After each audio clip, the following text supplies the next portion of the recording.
दिल्ली सल्तनत के इतिहास में गियासुद्दीन बलबन का शासनकाल अनुशासन, शक्ति और कठोर प्रशासन का प्रतीक माना जाता है।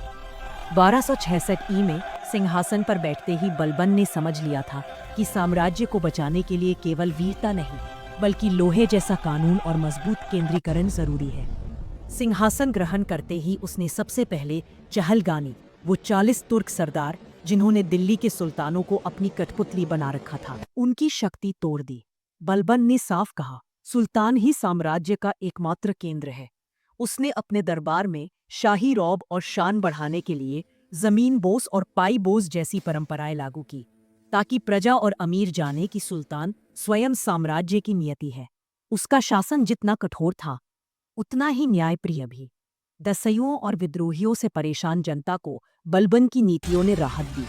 उसने जंगलों में बसे डाकुओं के अड्डे नष्ट कर दिए और ब्लड एंड आयरन यानी खून और लोहा की नीति अपनाकर राज्य में कानून और व्यवस्था स्थापित की।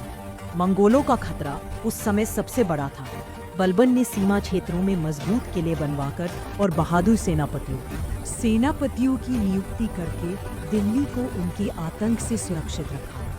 हर हमले का जवाब वह कठोरता और रणनीति से देता, जिसके कारण उसकी ख्याति दूर दूर तक फैल गई।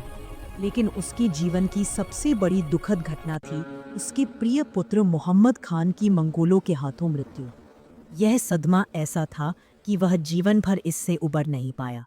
1287 में बलबन का निधन हुआ, मगर उसने दिल्ली सल्तनत को जो स्थिरता तकती, वहां से जमाता आज तक फैल गई। अनुशासन और राजकीय गरिमा दी, वह इतिहास में आज तक अद्वितीय है। उसका शासन इस बात का प्रतीक है कि कठोरता भी कभी-कभी एक साम्राज्य का आधार बन जाती है।